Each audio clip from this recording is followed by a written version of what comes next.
The scream echoed through the narrow valley, just as Vaughn Carter finished hanging her washing on the line behind her cabin. And she knew immediately it was Sarah Miller's voice carrying across the mountain pass, which meant the wolves had gotten into someone's livestock again.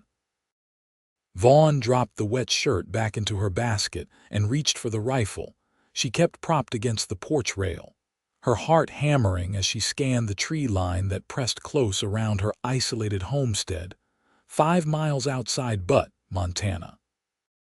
It was October 1876, and she had been living alone on this mountain for 2 years since her father died, managing somehow through sheer stubbornness and the charity of neighbors who lived too far away to visit regularly.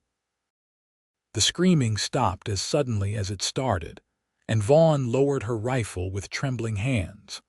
False alarm, probably just Sarah startling at a fox or a coyote. Vaughn was used to the isolation now, or so she told herself every morning when she woke to silence so complete it felt like being buried alive. She had turned 23 last month, alone, with only a dried apple cake she had baked herself to mark the occasion. Her father had built this cabin when she was 19, hoping to strike silver in the mountains, but he found only granite and disappointment before the fever took him in the spring of 1874. She returned to hanging the washing, her hands red and rough from the lye soap. The October wind cut through her thin dress, and she knew she would need to ride down to Butte before the first snow to trade for warmer fabric. Money was scarce. She had her father's small herd of goats, a vegetable garden that had mostly finished for the season, and the eggs from her 6 chickens. She sold goat cheese in town when she could afford the trip, and the merchants took pity on her enough to trade fairly. Pastor William Finch from the little white church in Butte had ridden up to her cabin just last week, his round face creased with concern as he tied his mare to her hitching post. Vaughn had given him coffee and the last of her biscuits while he hemmed and hawed around whatever he had come to say. "Miss Carter," he had finally begun, setting his tin cup down with an awkward clink. "The congregation and I have been discussing your situation." "My situation is just fine, Pastor," Vaughn had replied, though they both knew it was a lie. "You have been alone up here too long. It is not proper for a young woman, and it is not safe. There are good Christian families in town who would take you in. Mrs. Henderson needs help with her boarding house, and she would give you room and board in exchange." Vaughn had felt the familiar flare of defensive pride. "This is my home. My father built it with his own hands. I will not abandon it to become someone's unpaid servant." Pastor Finch had sighed, his eyes genuinely sympathetic. "I understand your attachment, truly I do, but winter is coming and you are so isolated here. If something were to happen, if you were to fall ill or injure yourself, no one would know for days, maybe weeks. She has been alone too long, I have told the church council. Something must be done." "I appreciate your concern," Vaughn had said, standing to indicate the conversation was over, "but I can take care of myself." The pastor had left shaking his head, and Vaughn had watched him ride down the mountain path with a mixture of relief and shame. She knew he was right, in a way. The isolation was beginning to wear on her. She talked to her goats and chickens as though they were people. She had conversations with her father's memory while doing chores. Sometimes she sang just to hear a human voice, even if it was only her own. But what choice did she have? The cabin and the land were all she had left of her family. Her mother had died giving birth to a stillborn son when Vaughn was 7. She had no siblings, no aunts or uncles, no cousins that she knew of. Her father had been a solitary man who never spoke of his own family back in Ohio. Vaughn was truly alone in the world, and this cabin was the only place she belonged. She finished hanging the washing and carried the empty basket back inside. The cabin was small, just 2 rooms, but her father had built it solid with thick log walls and a good stone fireplace. She had a narrow bed in one corner, her father's larger bed in the other room where she could not bear to sleep, a table with 2 chairs, shelves for her few dishes and supplies, and hooks on the walls for her clothing and her father's old coat that still smelled faintly of tobacco and wood smoke. She set about making herself lunch, which consisted of goat cheese, hard bread, and a withered carrot from the garden. As she ate, she tried not to think about how long the winter would be, how many months of snow and isolation stretched ahead. Last winter she had nearly gone mad from the silence, from the endless white landscape and the short dark days. A sound outside made her freeze with the bread halfway to her mouth. Not the wind, not an animal. Footsteps on her porch. Heavy boots. Vaughn set down her food and reached for the rifle, her pulse jumping. She had learned to be cautious. Not all men who came up the mountain had good intentions. Twice last year, trappers had stopped at her cabin, and both times she had kept them at gunpoint on the porch until they left. They had gone peacefully, but their eyes had lingered on her in ways that made her skin crawl. "Miss Carter," a deep voice called through the door. "Do not be alarmed. Pastor Finch sent me." Vaughn approached the door cautiously, rifle raised. "Who are you?" "Name is August Harper. I am a hunter and trapper. The pastor hired me to check on you, make sure you are prepared for winter." "I did not ask for help," Vaughn called back. "I know that, madam, but the pastor is paying me and I could use the work. I will not come inside if you do not want me to. Just let me look around your property, make sure your roof is sound and your woodpile is adequate. Then I will be on my way." Vaughn hesitated. She moved to the window and peered out through the gap in the shutters. The man on her porch was tall, perhaps 6 feet or more, with broad shoulders that strained the fabric of his worn leather jacket. He had dark brown hair that hung past his collar, a thick beard, and the kind of tanned, weathered face that spoke of years spent outdoors.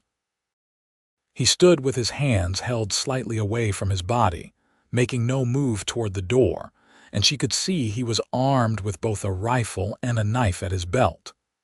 "How do I know the pastor really sent you?" she called. "He said to tell you that he hopes you will reconsider his offer about the boarding house, but in the meantime, he wants to make sure you survive the winter. He said you are stubborn as a mule and twice as contrary, but you have a good heart." That sounded like Pastor Finch. Vaughn lowered her rifle slightly and opened the door a crack, keeping the gun visible. "I can see you through the window. Walk around the property if you must, but do not try to come inside."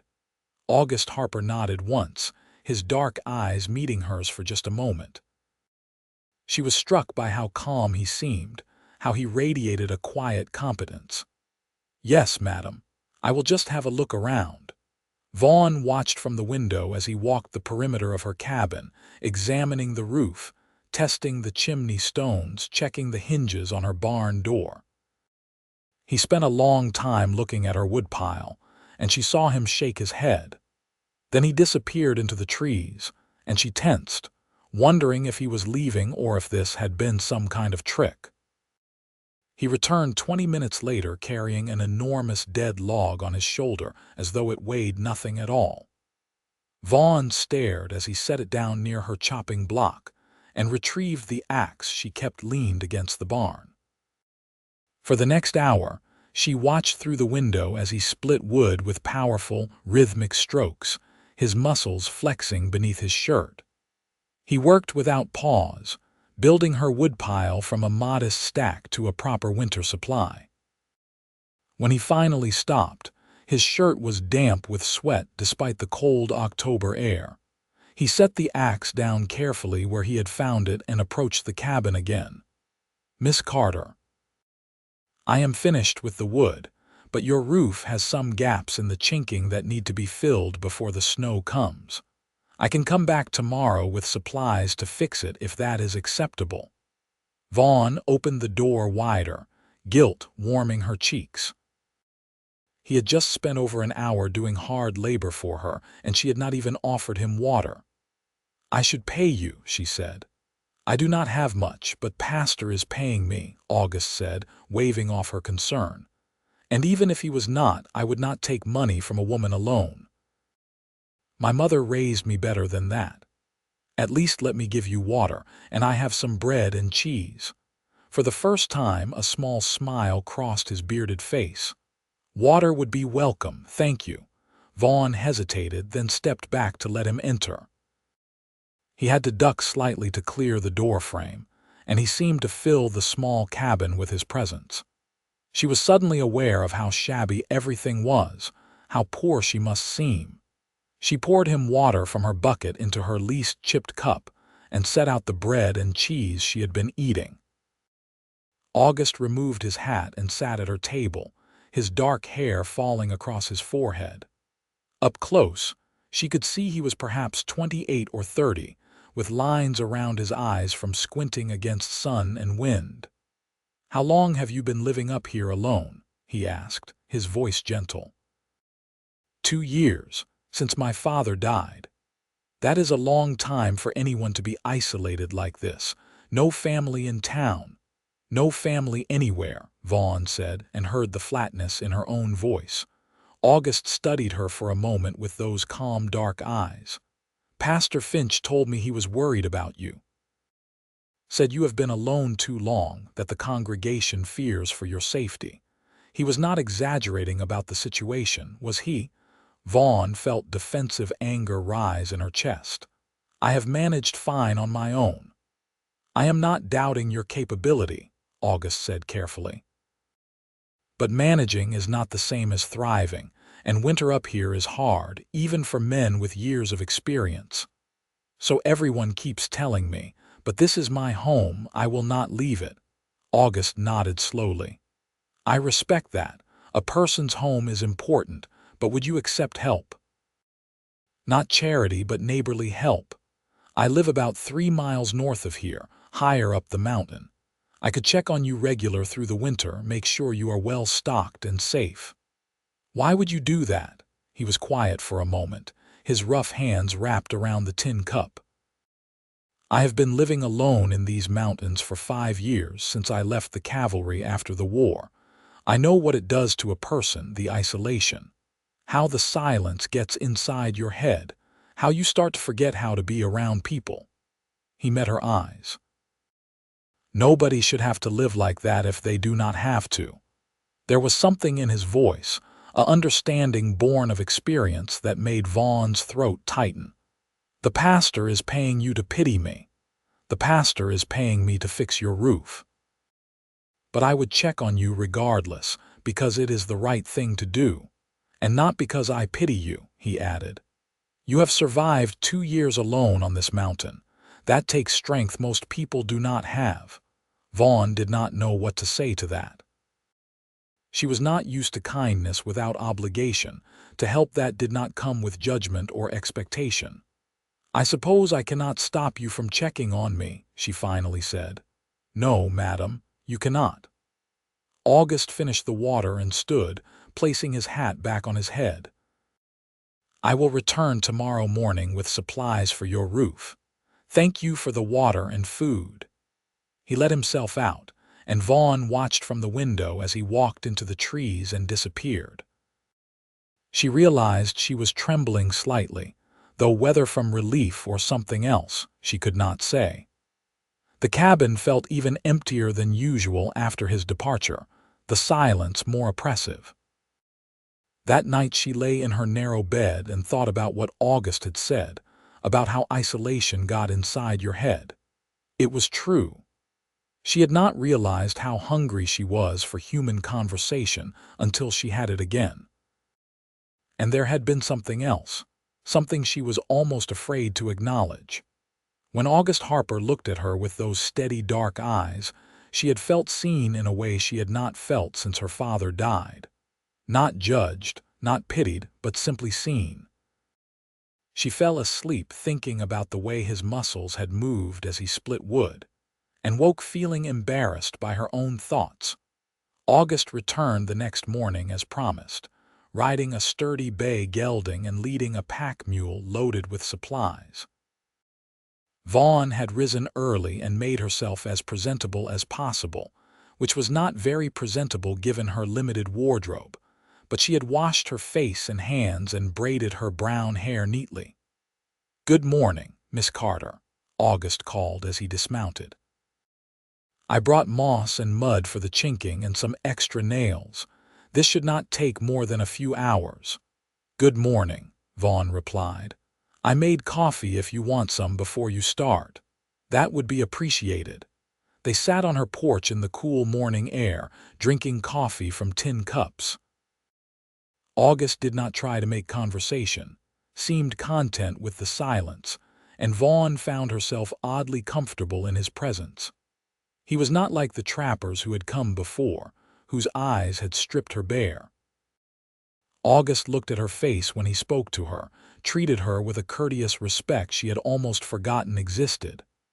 "How did you come to be living up here?" she asked finally, curious despite herself.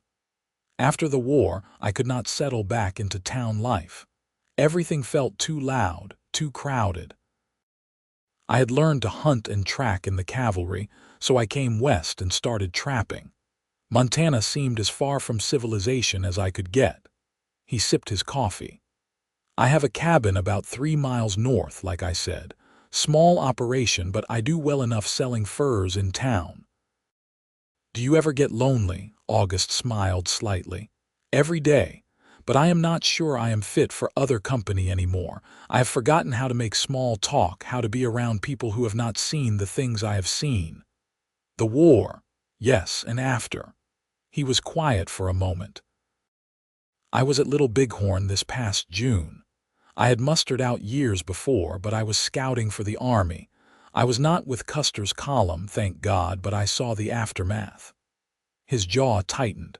"That kind of thing changes you, makes the world seem darker than it did before." Vaughn had heard about the battle, the shocking defeat and the deaths of more than 200 soldiers. The news had reached Butt in July, spreading horror and outrage across the territory. "I am sorry," she said quietly. "Not your burden to carry," August replied. He finished his coffee and stood. "I should get to work on that roof before it gets too warm." He spent the morning on her roof, carefully packing moss and mud into the gaps between logs, reinforcing weak spots, replacing a few broken shingles. Vaughn went about her chores, milking her goats and collecting eggs, but she found her attention drawn repeatedly to the man working above her. He moved with a careful confidence, and she felt safer knowing he was there, which both comforted and troubled her. She had prided herself on not needing anyone. At midday she called up to him. "I am making lunch. Will you join me?" August climbed down from the roof, wiping his muddy hands on a rag. "I do not want to impose on your supplies. It is just soup and bread, and you have more than earned it." The soup was thin, mostly water and vegetables with a few pieces of dried meat, but August ate it as though it were a feast, sopping up every drop with her hard bread. Vaughn watched him, this large, quiet man who had appeared in her life like an answer to a prayer she had not known she was praying. "Why did Pastor Finch really send you?" she asked. "He could have hired any number of men to fix my roof." August met her eyes across the small table. "He said you reminded him of a wounded animal that bites because it is scared. He said you needed help from someone who would not push, who would not try to force you into town or into some life you did not want. He thought a fellow hermit might be the best choice. So you are here because we are both broken."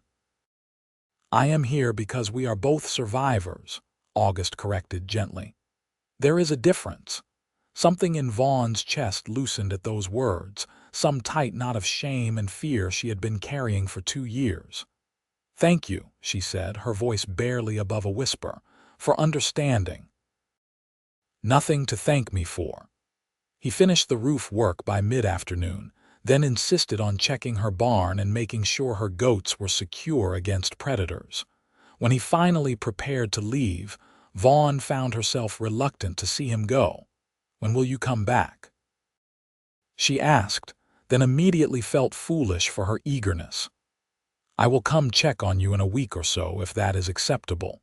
Bring some fresh meat if I have a good hunt, and if you need anything before then, my cabin is 3 miles north, straight up the ridge. Follow the stream to where it forks, then take the right fork. You will see my place in the clearing." "I will remember that." August swung into his saddle with easy grace, settling his large frame as though he were part of the horse. "Take care, Miss Carter." "Vaughn," she said impulsively. "You can call me Vaughn." He smiled, a real smile that transformed his face from stern to almost gentle. "Vaughn. And I am August, not Sir or Mister." She watched him ride away, and the mountains felt a little less empty than before. True to his word, August returned a week later with 2 dressed rabbits and a haunch of venison. Vaughn protested that it was too much, but he insisted, saying he had more meat than he could eat himself, and it would only go to waste. They cooked the rabbits together that evening, and August stayed for dinner, telling her stories about his hunting trips and the wildlife he had seen in the mountains. Vaughn found herself laughing for the first time in months, really laughing, as August described a young grizzly bear that had ransacked his cabin while he was away, eating all his flour and honey, and leaving massive muddy paw prints everywhere. "The beast even got into my bed," August said, shaking his head. "Tore my blankets to shreds looking for food. I had to spend 2 days airing out the cabin because of the smell." "What did you do about the bear?" "Moved my food supplies to a cache up a tree." "The young ones are curious and bold, but they learn fast. He has not been back since." As the evening darkened, August rose to leave, but Vaughn found herself calling after him. "Would you like to stay? I mean, just to sleep? It is a long ride back in the dark, and there is my father's bed in the other room." August hesitated, and Vaughn rushed to explain. "I am not suggesting anything improper. I just thought, it seems foolish for you to risk the mountain at night when there is a bed here going unused." "If you are certain you do not mind, I would appreciate that," August said. "The path is treacherous in the dark, truth be told." So August stayed, sleeping in her father's room while Vaughn lay awake in her own bed, acutely aware of his presence just beyond the wall. She heard his steady breathing and felt less alone than she had in 2 years. It was not improper, she told herself. He was simply a neighbor, a friend, helping her through a difficult time. But when she woke in the morning to find him already up, building up the fire and starting coffee, she felt something warm bloom in her chest that had nothing to do with friendship, and everything to do with the way his hair fell across his forehead, and the strength in his hands as he worked. This became a pattern over the following weeks as October turned to November and the first snow began to fall. August would visit every few days, sometimes staying for a meal, sometimes overnight when the weather was bad or he had ridden a long distance. He brought meat and supplies, fixed things around her cabin that needed repair, and kept her woodpile stocked. In return, Vaughn cooked for him, mended his clothes when they needed it, and slowly, carefully, they became friends. Vaughn learned that August had grown up in Pennsylvania, the son of a blacksmith, that he had 3 younger sisters he had not seen since before the war, that he loved horses and hated cities, and could track anything that moved through the wilderness. August learned that Vaughn had taught herself to read from her father's few books, that she missed her mother every day even though she barely remembered her, that she was terrified of thunder and loved the first snow of winter. They talked about everything and nothing, filling the long mountain evenings with conversation that felt as necessary as breathing. Vaughn had forgotten what it was like to have someone to talk to, someone who listened and responded and cared about what she had to say. August seemed to feel the same, opening up in ways she suspected he did not with other people. One evening in mid-November, as they sat by her fire after dinner, August said quietly, "I need to tell you something." Vaughn's heart jumped. "What is it?" "Pastor Finch stopped paying me after the first 2 weeks. I have been coming here because I want to, not because anyone is paying me to do it." "Oh." Vaughn did not know how to feel about that. "Why did you not tell me?" "Because I was afraid you would tell me to stop coming, and I did not want to stop." August looked at her directly, his dark eyes serious. "I enjoy your company, Vaughn. You are the first person in years who has made me feel like maybe I am not as broken as I thought I was." Vaughn felt her face warm. "I enjoy your company too, more than I probably should, given that we barely know each other." "We know each other better than most people who have known each other for years," August said. "Isolation strips away pretense. We have been honest with each other from the start." "What are you saying, August?" He was quiet for a long moment, the firelight casting shadows across his bearded face. "I am saying that I think about you when I am not here. I am saying that I worry about you being alone. I am saying that you have become important to me in ways I was not expecting." Vaughn's heart was racing now. "I think about you too, all the time. I count the days until you visit, and when you leave, I feel like part of me goes with you." August rose from his chair and crossed to where she sat. He knelt beside her, bringing his face level with hers. "I do not want you to be alone anymore. Not because the pastor is worried or because it is improper, but because I cannot bear the thought of you up here by yourself when I could be here with you." "What are you asking?" "I am asking if I can court you properly. If I can come see you not as a neighbor or a friend, but as a man who is falling in love with you." The words hung in the air between them, enormous and terrifying and wonderful. Vaughn reached out and touched his face, feeling the rough beard beneath her palm, the warmth of his skin. "I am already in love with you," she whispered. "I think I have been since you first chopped wood for me and looked at me like I was worth something." August closed his eyes briefly, as though her words had caused him pain or joy or both. Then he leaned forward and kissed her, gentle and careful, his large hands cupping her face as though she were something precious. Vaughn kissed him back, feeling 2 years of loneliness and fear melt away in the warmth of his touch. When they finally pulled apart, August rested his forehead against hers. "I will do this right," he said. "I will court you properly, and when the time is right, I will ask you to marry me.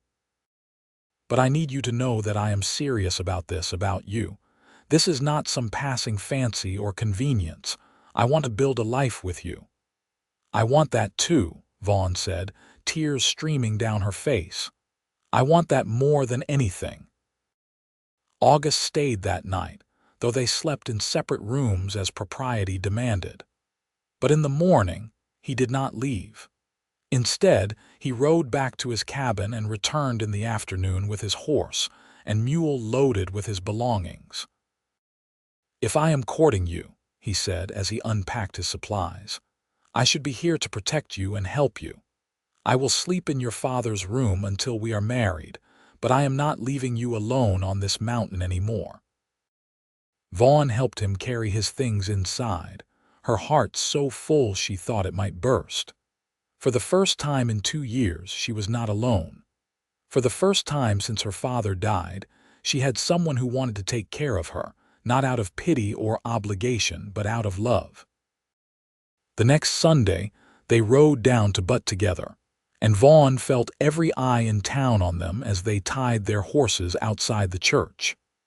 Pastor Finch met them on the steps, his round face splitting into a broad smile when he saw them together. "Miss Carter, August, what a pleasure to see you both." "Pastor, I need to speak with you after the service," August said formally. I am courting Miss Carter, and I wanted to inform you of my intentions before the gossip starts." Pastor Finch looked between them, his eyes twinkling. "I had hoped something like this might happen when I sent August to check on you. She had been alone too long, I told the council, and I thought perhaps a man who understood isolation might be able to reach her where others could not." "You were matchmaking," Vaughn said, torn between amusement and embarrassment. "I was solving two problems at once," the pastor said cheerfully. "August needed human connection, you needed help and companionship, and the good Lord provided an opportunity. I merely facilitated."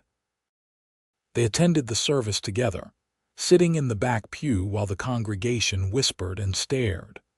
Vaughn held her head high, August's solid presence beside her giving her courage. After the service, several of the church women approached to welcome Vaughn back to town and to size up August with curious eyes. Mrs. Henderson, who ran the boarding house, patted Vaughn's hand with genuine warmth. "I am so glad you have found someone, dear. You deserve happiness after all you have been through." "Thank you, Mrs. Henderson.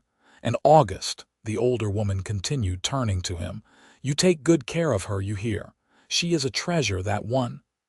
"I know she is, madam," August replied seriously.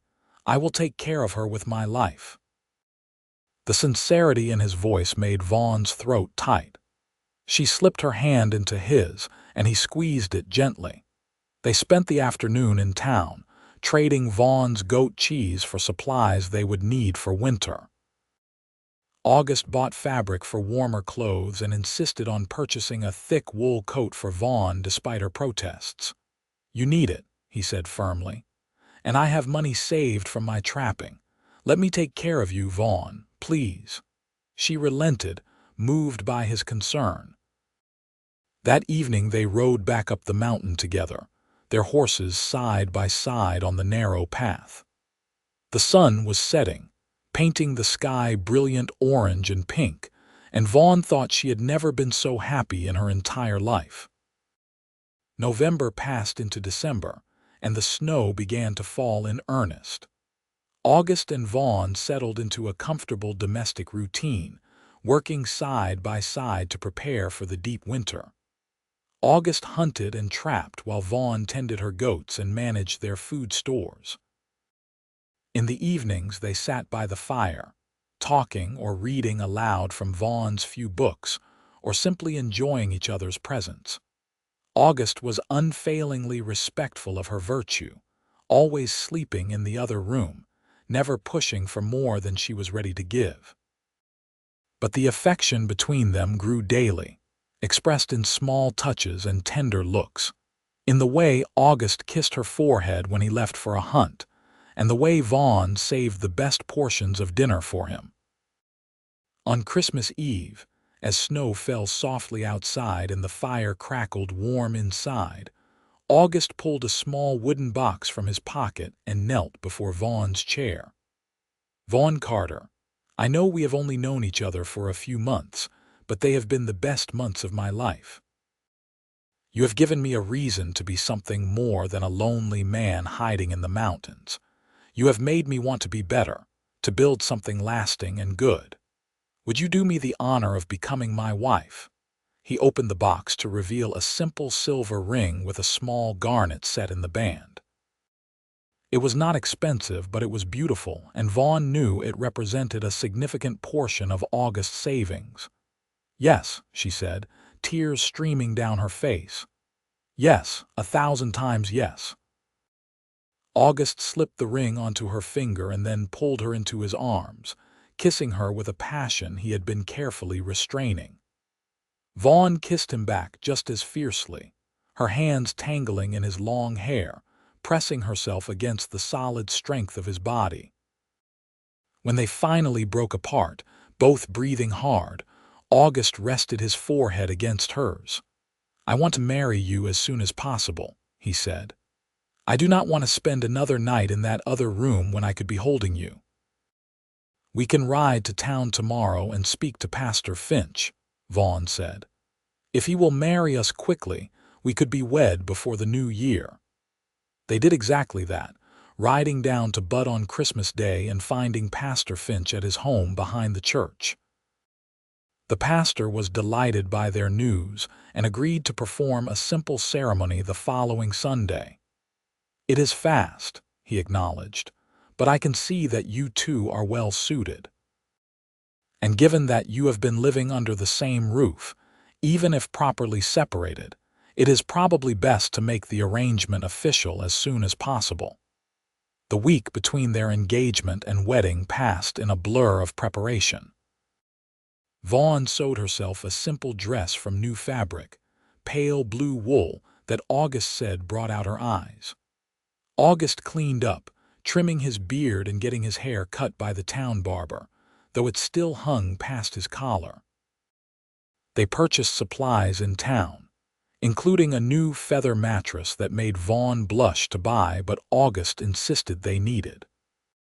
On the Sunday after Christmas, with the year 1876 drawing to a close, Vaughn Carter and August Harper stood before Pastor Finch in the little white church in Butt, Montana, and pledged their lives to each other.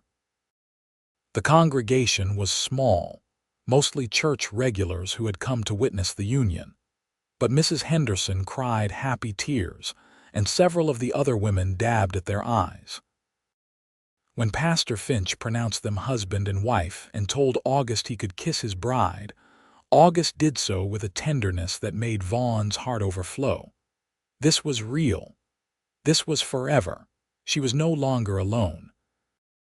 They rode back up the mountain as the sun set, husband and wife now, and the cabin that had felt like a prison of isolation now felt like a home full of possibility. August carried Vaughn over the threshold, making her laugh, and set her down gently in front of the fire. "Are you nervous?" he asked, stroking her cheek with his rough fingers. "A little," Vaughn admitted. "But mostly I am excited. I have been alone for so long, August. I am ready to be close to someone again, to be close to you." August kissed her slowly, deeply, his hands gentle as they began to unlace her dress. Vaughn helped him, her fingers trembling slightly with anticipation. They undressed each other by firelight, learning the landscape of each other's bodies, and when August finally carried her to the new bed they would share, Vaughn felt as though she were being reborn into a new life. August was tender and patient, taking his time, making sure she felt safe and cherished. Vaughn had been told that the marriage bed was a duty women endured, but with August, it was nothing like that. It was beautiful and intimate and full of love, and when they finally came together, Vaughn understood for the first time what it meant to be truly connected to another person. Afterward, they lay tangled together beneath the quilts, August's strong arms wrapped around her, and Vaughn felt a peace she had not known existed. She was no longer Vaughn Carter, alone on a mountain, waiting to die of isolation or accident. She was Vaughn Harper, beloved wife, building a life with a man who saw her for exactly who she was and loved her anyway. "I love you," she whispered into the darkness. "I love you too," August replied, kissing the top of her head. "And I will love you every day for the rest of our lives." The winter of 1876 to 1877 was harsh, with heavy snows that sometimes kept them trapped in the cabin for days at a time. But Vaughn did not mind. She had August, and that made all the difference. They passed the long, dark months working on their small homestead, planning for the future, making love in their warm bed while the wind howled outside. In the spring, they combined their herds and resources, moving August's trapping operation closer to the cabin. They talked about the future, about maybe buying more land, about the children they hoped to have. Vaughn's garden flourished under her care, and August's hunting kept them well supplied with meat. In late May, Vaughn realized her monthly courses had not come, and a cautious hope began to grow in her heart. She waited another month to be sure before telling August, wanting to be certain before raising his expectations. On a warm evening in June, as they sat on the porch watching the sunset, Vaughn took August's hand and placed it on her still flat belly. "We are going to have a baby," she said softly. August's eyes went wide, his mouth opening in shock before breaking into the biggest smile she had ever seen on his face. "Truly, you are certain as I can be. I think the baby will come in January or February." August pulled her into his arms, holding her so tightly she could barely breathe. "You have made me the happiest man alive," he said, his voice rough with emotion. "A baby, our baby." He became even more protective after that, insisting Vaughn not do any heavy work, hovering over her like a worried mother hen. Vaughn found it both endearing and exasperating, but she could not really complain. It was wonderful to be cared for, to be fussed over, to matter so much to someone. Her belly began to swell as summer turned to fall, and August would spend hours with his head resting against her stomach, talking to the baby, telling stories about the mountains and the animals and all the things they would do together as a family. "What if the baby does not like the mountain?" Vaughn asked one evening. "What if our child wants a different life?" "Then we will support whatever they choose," August said firmly. "This life is not for everyone, but we will give them a good start filled with love, and that is what matters most." They made the trip down to Butte several times that fall, stocking up on supplies for the birth and arranging for the local midwife, Mrs. Dawson, to come stay with them when Vaughn's time came. Mrs. Henderson threw Vaughn a small celebration at the boarding house, and the church women brought gifts of baby clothes and blankets they had sewn. "You see," Mrs. Henderson said, patting Vaughn's hand, "you are not alone anymore. You have a whole community here who cares about you." It was true. Marriage to August had not just given Vaughn a husband, it had given her a place in the town, connections and friendships she had not had before. She was no longer the strange girl living alone on the mountain. She was August Harper's wife, about to become a mother, a respected member of the community. Winter came early that year, and by December, Vaughn was large and uncomfortable, counting the days until the baby would arrive. August barely left her side, anxious and protective, jumping at every wince or grimace. On a cold night in mid-January 1878, Vaughn woke with cramping pains, and she knew her time had come. August rode down to town through the snow to fetch Mrs. Dawson, making the dangerous trip in record time. The midwife arrived as the sun rose, took one look at Vaughn, and began her preparations. The labor was long and difficult, lasting through the day and into the next night. August stayed with Vaughn the entire time, holding her hand, wiping her forehead, whispering encouragement when she was sure she could not go on. Finally, as the clock struck midnight, their son was born, screaming lustily and perfect in every way. Mrs. Dawson cleaned him and wrapped him in blankets before placing him in Vaughn's arms. "A boy," the midwife said with satisfaction. "A big, healthy boy." Vaughn looked down at her son, at his tiny red face and dark hair, and felt her heart expand to a size she had not known was possible. August knelt beside the bed, staring at the baby with wonder and something like fear. "He is so small," August whispered. "So fragile." "He is strong like his father," Vaughn said. "What should we name him?" They had discussed names, but nothing had felt quite right. Now, looking at their son, August said, "What about James, James Harper? It was my father's name." "James," Vaughn repeated, testing it out. "I like it. James Harper." Their son opened his eyes then, dark blue and unfocused, and Vaughn felt a love so fierce it took her breath away. This was her family. This was everything she had never dared to hope for during those long, lonely years.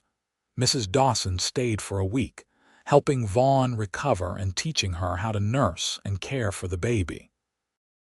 August was a devoted father from the first moment, changing diapers without complaint, walking the floor with James when he cried, staring at his son with an expression of absolute wonder.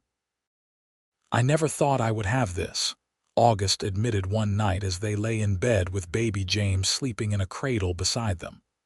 "A wife, a child, a real family. I thought I was too broken, too damaged by the war." "You are not broken," Vaughn said firmly. "You were wounded, but you healed." "We both did." "We healed each other," August corrected, kissing her softly. "The years that followed were good ones, filled with hard work and simple joys." James grew into a sturdy little boy with his father's dark hair and his mother's stubborn determination. In the spring of 1880, Vaughn gave birth to a daughter they named Lily, a sweet-tempered baby who rarely cried and smiled at everything. 2 years later came another son, Thomas, who had August's size and strength even as an infant. Their cabin became too small for their growing family, so August built an addition, adding 2 more rooms and a proper kitchen. They bought more land, expanded their goat herd, and August's trapping business prospered.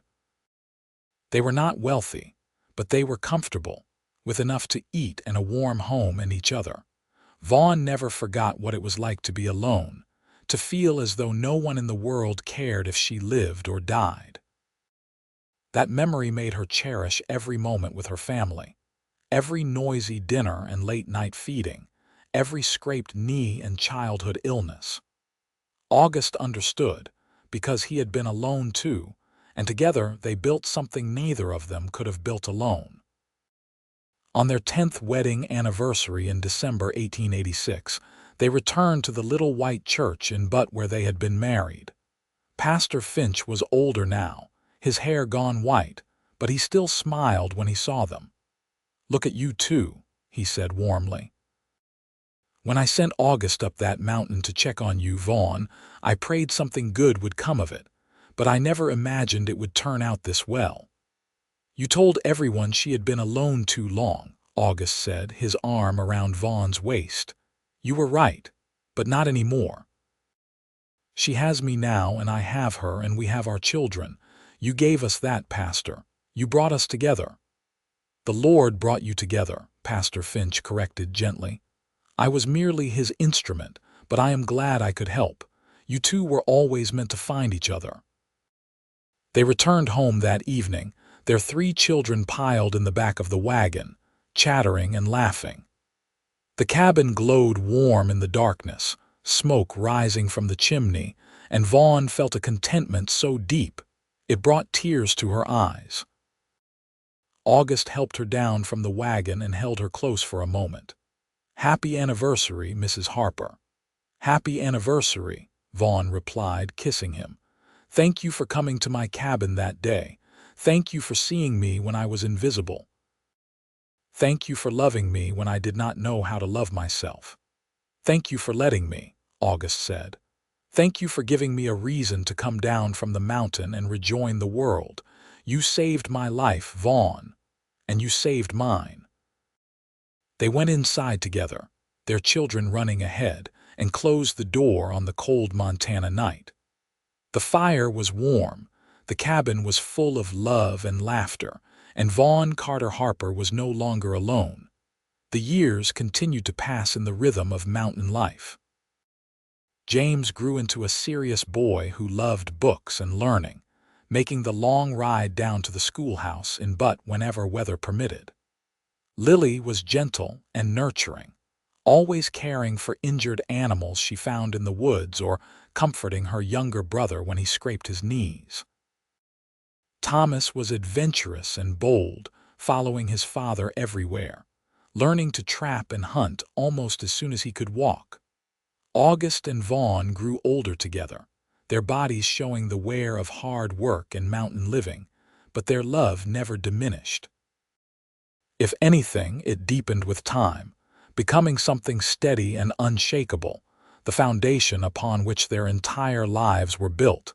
In the spring of 1889, when James was 11, he came home from school with exciting news. There is a new teacher in town, and she says I could attend the academy in Helena if I wanted.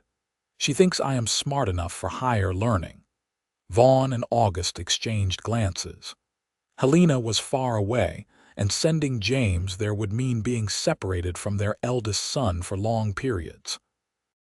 But they had always promised to support their children's dreams. "Is that what you want?"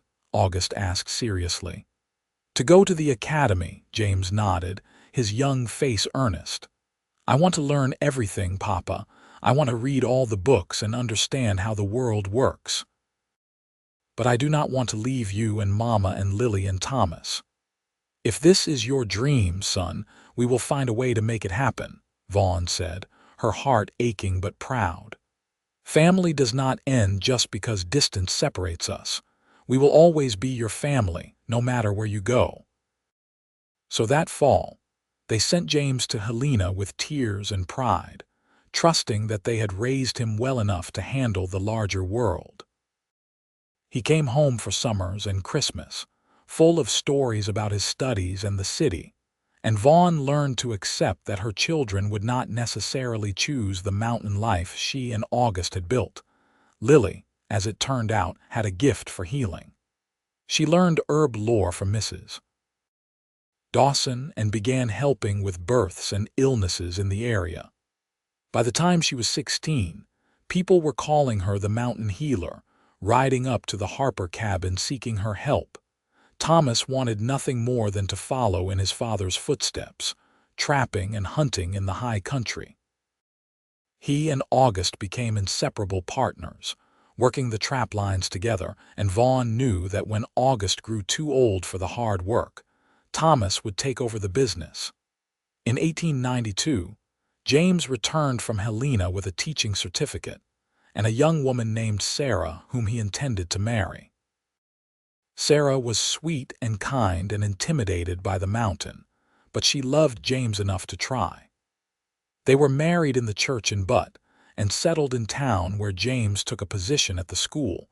Vaughn's first grandchild was born in 1893, a little girl named Violet. Holding her granddaughter for the first time, Vaughn marveled at how full her life had become. She thought back to that lonely woman hanging washing while wolves howled in the distance, certain she would die alone on the mountain. She had been so wrong. Lily married a rancher from the valley in 1894, a good man who supported her healing work and helped her establish a small clinic. Thomas married a trapper's daughter in 1896, a tough, capable woman who could shoot and track as well as any man. As the new century approached, August and Vaughn found themselves alone again in the cabin, their children grown and building their own lives. But this solitude was nothing like the isolation of Vaughn's early years. Now they were surrounded by love, by children and grandchildren who visited regularly, by a community that valued and respected them. August's hair had gone silver, and his beard was more white than brown. His body was still strong, but the years of hard work had left him with aching joints and a slight limp from an old injury. Vaughn's hands were gnarled from work, her face lined, her hair streaked with gray. But when August looked at her, his eyes still held the same love and devotion they had held that first winter they spent together. "You ever regret it?"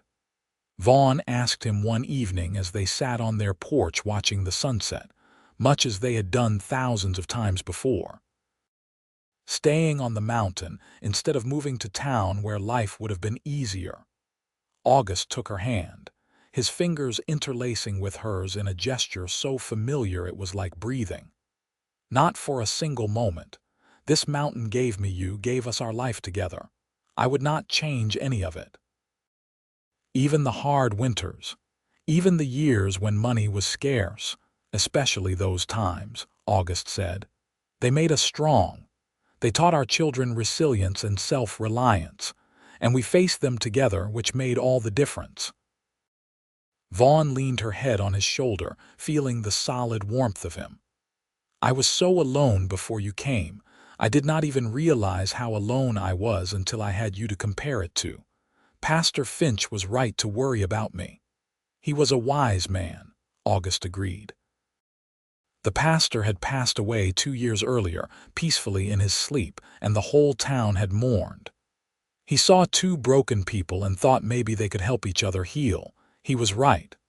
"We were not broken," Vaughn said. "We were just alone, and now we are not." "Now we are not," August echoed, kissing the top of her head. They sat together as the sun set behind the mountains, painting the sky in shades of gold and crimson. In the distance, they could hear one of their grandchildren laughing, the sound carrying through the clear mountain air. Smoke rose from the chimneys of their children's homes scattered across the valley and mountainside, a constellation of family surrounding them. Vaughn thought about the young woman she had been, hanging, washing, and thinking she would die alone and forgotten on this mountain. She thought about August appearing like an answer to prayer, strong and gentle and understanding in ways no one else had been. She thought about the life they had built together, the children they had raised, the love that had sustained them through every hardship. "I am so glad you came to fix my roof that day," Vaughn said softly. August chuckled, the sound rumbling in his chest. "I am glad Pastor Finch sent me. Best decision I never made." They sat together until the stars came out. Two old people who had found each other when they needed it most, who had built something lasting and good from loneliness and isolation. The mountain that had once been Vaughn's prison had become their sanctuary, the place where their love had grown and flourished and created a legacy that would endure long after they were gone. In the spring of 1903, August fell ill with pneumonia. Vaughn nursed him day and night, refusing to leave his side, just as he had stayed with her through the birth of their children and every illness and injury over their 26 years of marriage. Their children gathered at the cabin, bringing doctors from town, praying and hoping. But August's body was worn out from years of hard living, and even his iron will could not fight off the sickness.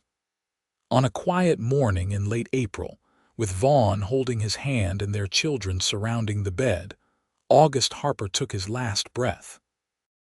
Vaughn's grief was a living thing, a physical pain in her chest that made it hard to breathe. But she was not alone in her mourning. Her children supported her, held her while she cried, made sure she ate and slept. The community came to pay their respects, sharing stories about August's kindness and strength, about the lives he had touched. They buried him on the mountain he had loved, in a spot overlooking the valley where they had built their life. Vaughn stood at his grave with her children and grandchildren around her, and she knew that August would have been proud of what they had created together. The months after August's death were difficult. Vaughn moved through the cabin like a ghost, seeing him everywhere, expecting to hear his voice or feel his touch. But slowly, with the support of her family, she began to heal. She could not have the kind of grief she had known in her youth, that isolating grief that had nearly destroyed her, because she was surrounded by people who loved her. James wanted her to move to town, to live with him and Sarah where they could care for her. Lily offered to bring her to the ranch. Even Thomas suggested she might be more comfortable in a smaller cabin closer to his home, but Vaughn refused them all. "This is where I belong," she said firmly. "This is where your father and I built our life. I will not leave it now." So her children took turns staying with her, making sure she was never truly alone. Grandchildren visited regularly, filling the cabin with noise and laughter. Vaughn continued her simple life, tending her goats, maintaining her garden, living in the memories of the love she had shared with August. Years passed. Vaughn grew older, her body frail but her mind sharp. She told stories to her grandchildren about the early days, about how their grandfather had come to fix her roof and stayed to fix her heart, about the hard winters and the good summers and all the small moments that had made up a marriage. "Your grandfather was the best man I ever knew," she would say. "He was strong and gentle, brave and kind. He loved fiercely and completely, and he made me believe I was worth loving when I had forgotten how." On a cold December morning in 1908, Vaughn woke feeling peaceful and strangely light. She rose and dressed carefully, putting on her blue dress, the one August had always said brought out her eyes. She fixed her hair and sat in her rocking chair by the window, looking out at the snow-covered mountains. Lily found her there that afternoon, having come to check on her mother as she did every few days. Vaughn had passed quietly, a slight smile on her face, her hands folded peacefully in her lap. Beside her on the table was a letter she had written to her children, expressing her love and telling them not to grieve too much. "I had a good life," she had written. "I was alone once, so alone I thought I would die of it. But then your father came, and he showed me what it meant to be truly loved. We had nearly 30 years together, we raised you children, we built something lasting and good. I am ready to rest now, to be with August again. Do not be sad. Be grateful, as I am grateful, for every moment we had together." They buried Vaughn next to August on the mountain, and their children and grandchildren and great-grandchildren gathered to say goodbye. The little cabin stood empty for a time, but eventually Thomas and his wife moved in, keeping the homestead in the family. The Harper name became a respected one in Montana, associated with hard work and strong values and the kind of love that endures beyond death. Years later, when Thomas's grandchildren asked about their great-grandparents, he would tell them the story. About a lonely young woman living alone on a mountain, about a damaged soldier who had forgotten how to live around people, about a wise pastor who saw two souls in need and brought them together. "She had been alone too long," the pastor warned, Thomas would say, repeating the story as it had been told to him. And Grandpa August looked at him and said, "Not anymore. She has me now," and he kept that promise every day of his life. He was never more than a breath away from her, never let her feel alone again, and she did the same for him. They saved each other, and because of that, all of us exist.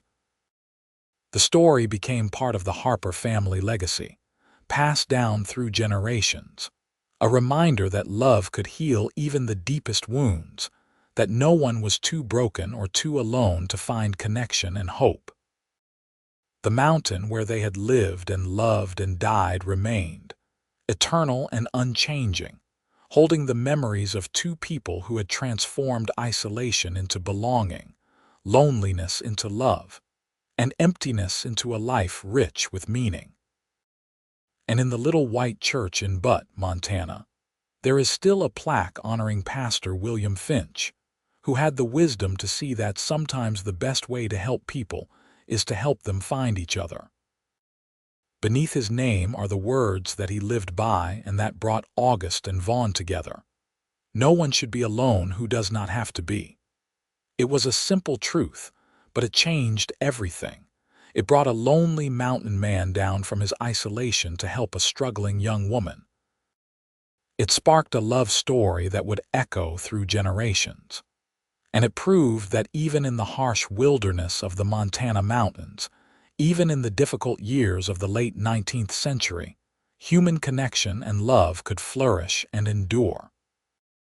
Vaughn Carter had been alone too long, surviving but not truly living.